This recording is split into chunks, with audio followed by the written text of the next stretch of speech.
বিসমিল্লাহির রহমানির রহিম। প্রিয় ভিউয়ার্স বৃন্দ, এই ভিডিওতে আমরা কতগুলি বাণী নিয়ে আলোচনা করব, যে বাণীগুলো বিশ্ববিখ্যাত মনীষীদের, এবং এই বাণীগুলি যদি আমরা শুনি তাহলে আমাদের জীবনের মোড় ঘুরে যেতে পারে।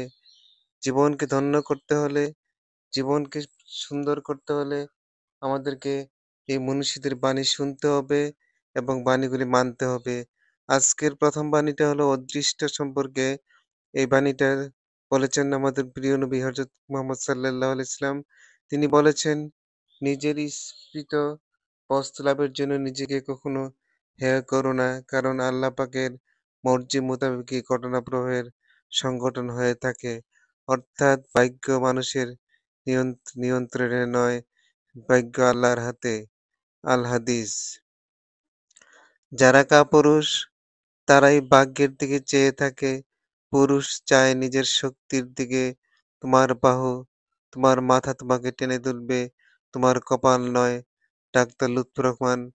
প্রিয় ভিউয়ার্সবৃন্দ, অন্যরকম বিদ্যাপীঠকে যারা সাবস্ক্রাইব করেছেন তাদেরকে অসংখ্য ধন্যবাদ জানিয়ে, এবং যারা ভিডিওটা দেখছেন নতুন তাদেরকে সাবস্ক্রাইব করার জন্য আহ্বান করা যাচ্ছে। ভিডিওটি লাইক, কমেন্ট, শেয়ার করার জন্য অনুরোধ করা গেল। অনুগত সম্পর্কে এখানে বলা হয়েছে, অনুগত হওয়াটা জীবনের বিভিন্ন ক্ষেত্রে এক বিরাট শক্তি হিসেবে কাজ করে।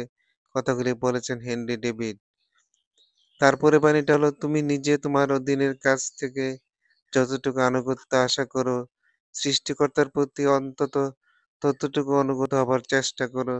ইমাম গাজ্জালী রহমতুল্লাহ। তারপর বাণীটা হলো, যদি তুমি কারো প্রতি অনুগ্রহ করো তবে তা গোপন রাখবে, আর অন্যে যদি তোমার প্রতি অনুগ্রহ করে তবে তা সাধ্যমতো প্রচার করবে। হযরত আলী রাদিয়াল্লাহু। অপচয় সম্পর্কে কোরআনে কি বলেছে আমরা একটু লক্ষ্য করি। ভোজন করো এবং পান করো, কিন্তু অপচয় করিও না। নিশ্চয়ই আল্লাহ অপচয়কারীকে ভালোবাসে না।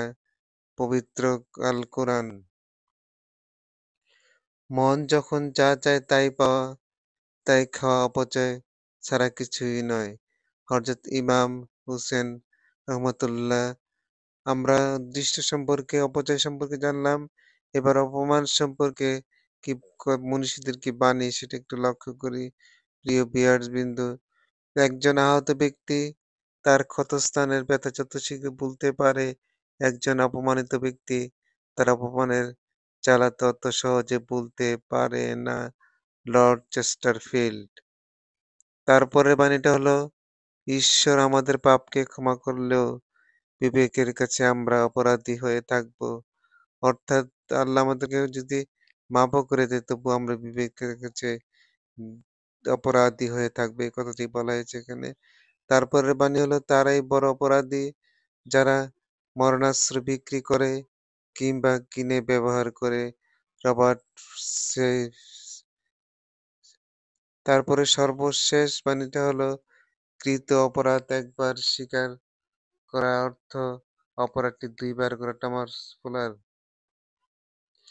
নিম্নস্তরের লোকদের সহিত মেলামেশা অপরাধ প্রবণতাকে বাড়িয়ে তোলে। ডেমোক্রিটাস। প্রিয় শিক্ষার্থী বন্ধুরা, ভিডিওটা যদি ভালো লেগে থাকে তাহলে একটি কমেন্ট শেয়ার কামনা করে আজকের মতো এখানে সমাপ্ত ঘোষণা করলাম। আসসালামু আলাইকুম।